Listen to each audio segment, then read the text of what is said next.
और कैबिनेट बैठक के बाद केंद्रीय मंत्री अश्विनी वैष्णव मीडिया को संबोधित कर रहे हैं, आपको लिए चलते हैं।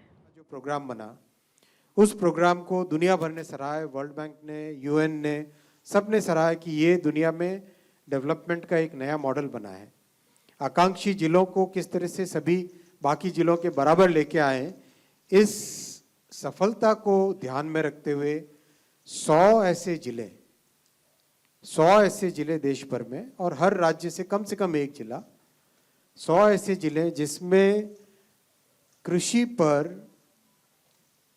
3 पैमानों पर वो बाकी सब जिलों से पीछे हो, ऐसे 100 जिलों को चयनित करके उसमें एक फोकस्ड वे में 11 मंत्रालयों के 36 स्कीम्स, इन सब को कन्वर्ज करके एक इंटीग्रेटेड वे में कृषि का विकास करें।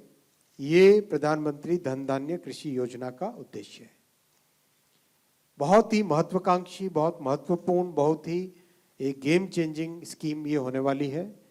राज्यों का सहयोग लिया जाएगा भरपूर इसमें, जिले के लेवल पे, ब्लॉक के लेवल पे और राज्य के लेवल पे गहन कंटिन्यूस मॉनिटरिंग की जाएगी। टेक्नोलॉजी पार्टनर्स चयनित किए जाएंगे। एग्रीकल्चर से जुड़े पूरे सभी स्टेक होल्डर्स को इसमें जोड़ा जाएगा। इस तरह से किया जाएगा जिससे कि ये 100 चयनित जिले देश के एवरेज और उससे ऊपर आ सके। इस भावना के साथ इस पूरे प्रोग्राम को हाथ में लिया गया है। बहुत ही साइंटिफिक तरीके से इसको लिया जाएगा। करीब 1,70,00,000 किसानों को इससे लाभ होगा। आने वाले 5 वर्षों का कार्यक्रम है ये। 2025-26 के 6 वर्षों का कार्यक्रम है, माफी चाहता हूँ। 6 वर्षों का कार्यक्रम है। 2025-26 के फाइनेंशियल ईयर से स्टार्ट होगा। अगले इसी जुलाई का महीना चल रहा है, अगले महीने के अंदर ही कई इसके इम्प्लीमेंटेशन के स्टेप्स चालू हो जाएंगे। 5 बड़े उद्देश्य इस कार्यक्रम के रखे गए हैं। एग्रीकल्चर प्रोडक्टिविटी कैसे बढ़ाना, सबसे पहला। दूसरा, क्रॉप डाइवर्सिफिकेशन और सस्टेनेबल एग्रीकल्चर प्रैक्टिसेस कैसे लाना। तीसरा, पोस्ट हार्वेस्ट स्टोरेज जो कि पंचायत और ब्लॉक लेवल पे क्रिएट करनी है, उस पे ध्यान देना। चौथा, इरिगेशन, सिंचाई की फैसिलिटीज को बढ़ाना और उसमें भी साइंस एंड टेक्नोलॉजी का उपयोग करके, जैसा आपने कुछ समय पहले एक इरिगेशन का कैबिनेट का फैसला देखा था, किस तरह से टेक्नोलॉजी का उपयोग करके अधिक से अधिक फसल उगाई जा सके कम से कम पानी के खर्च पर, और कम से कम पानी से अधिक एरिया को कवर किया जा सके, वो सब टेक्नोलॉजीज का इसमें उपयोग भी किया जाएगा। 5वां, क्रेडिट अवेलेबिलिटी को बहुत बड़े संख्या में बढ़ाना, जिससे कि किसान परिवारों के पास जब सही वक्त हो तब उनके पास हाथ में पैसे हो, जिससे कि वो अपने बीज खरीदने का हो, फर्टिलाइजर खरीदने का हो, हर काम में वो उपयोग में ले सके। जैसा मैंने आपको बताया, इसमें हर जिले का एक मास्टर प्लान तैयार किया जाएगा। हर एक जिले का एक मास्टर प्लान तैयार किया जाएगा जिसमें एग्रीकल्चर और उसके साथ बहुत सारी एलाइड एक्टिविटीज, जैसे बकरी का पालन करना, मुर्गी का पालन करना, जिस तरह से पोस्ट हार्वेस्टिंग के लिए कुछ नए छोटे लेवल पे उद्योग खड़े करना, इस तरह के कई तरह के एक्टिविटीज को इसमें मास्टर प्लान में लिया जाएगा। बहुत ही किसानों के साथ एक्सटेंसिव कंसल्टेशन करके इस कार्यक्रम को हाथ में लिया जाएगा। टॉप डाउन नहीं है, ये बॉटम्स अप प्रोग्राम है। जिले से भी नीचे, ब्लॉक के लेवल से ऊपर ये प्रोग्राम बनेगा। हर जगह पे रेगुलर इसकी मॉनिटरिंग के लिए टेक्नोलॉजी का उपयोग किया जाएगा और बहुत फोकस किया जाएगा कैपेसिटी बिल्डिंग पे। कैपेसिटी बिल्डिंग बहुत महत्वपूर्ण है और जो रिसर्च लैब्स में है वो जमीन तक पहुंचे, उस पर ध्यान दिया जाएगा।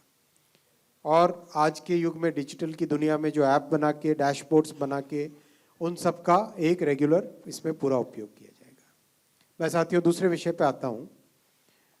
हम सब जानते हैं प्रधानमंत्री जी का जो कमिटमेंट है रिन्यूएबल एनर्जी की तरफ, ग्रीन एनर्जी की तरफ, वो कमिटमेंट दुनिया भर में सराहा गया है और जो बड़े बड़े हमने गोल पहले 2030 के लिए लिए थे वो 2025 में हम अचीव कर रहे हैं। उस दिशा में आज 2 बड़े फैसले लिए गए हैं। पहला फैसला है एनटीपीसी का।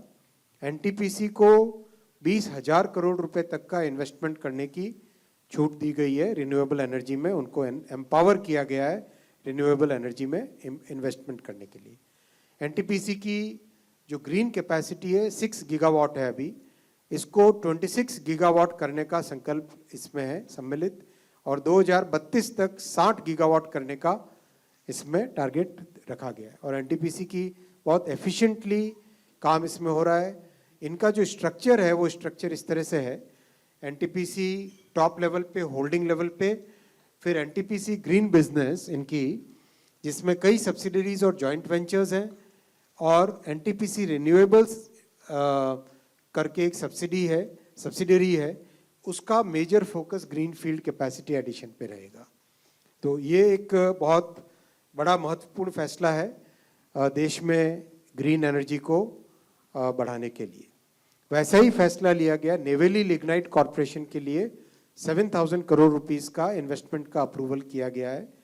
और इसमें रीस्ट्रक्चरिंग भी है एक तरीके से कि जो प्रोजेक्ट्स एनएलसी में ऑलरेडी हैं उनको एक सब्सिडरी में ले जाके फिर एक फोकस्ड वे में, जैसा आपने एनटीपीसी के केस में देखा एक फोकस सब्सिडरी है ग्रीन बिजनेस के लिए, वैसे ही एनएलसी नेवेली लिग्नाइट कॉरपोरेशन के लिए भी एक फोकस्ड सब्सिडरी बने। और 10 गीगावाट एनर्जी का इसमें टारगेट रखा गया है 2030 तक। भारत ने बहुत बड़ा एक माइलस्टोन अचीव किया है।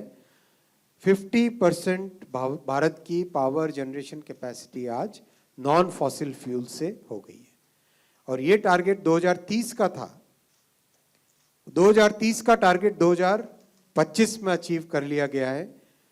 मैं पिछले डेवोस में एक बार ऐसे ही किसी ग्रुप में मैंने क्विज रखा था कि आप अंदाज लगाइए भारत की generation capacity non fossil fuel की कितनी है। लोग आश्चर्य करते थे जब उनको 42% बताया। बहुत बड़े समृद्ध देश भी इतना लेवल अचीव नहीं कर पाए जो भारत ने अचीव किया है, और अब वो डेवोस में 42% का आंकड़ा था, अब 50% हो गया है, जो कि बहुत देश के लिए एनवायरनमेंट के पॉइंट ऑफ व्यू से, नए रोजगार सृष्टि के पॉइंट ऑफ व्यू से, मैन्युफैक्चरिंग में कॉम्पिटिटिवनेस के पॉइंट ऑफ व्यू से, हमारे स्वास्थ्य के पॉइंट ऑफ व्यू से, और एक साधारण नागरिक के जीवन में एक स्थायी परिवर्तन आने वाले समय तक रहे, उस पॉइंट ऑफ व्यू से ये बहुत महत्वपूर्ण फैसला है। तो कैबिनेट में जिन प्रस्तावों पर मुहर लगी उसकी जानकारी अश्विनी वैष्णव दे रहे थे।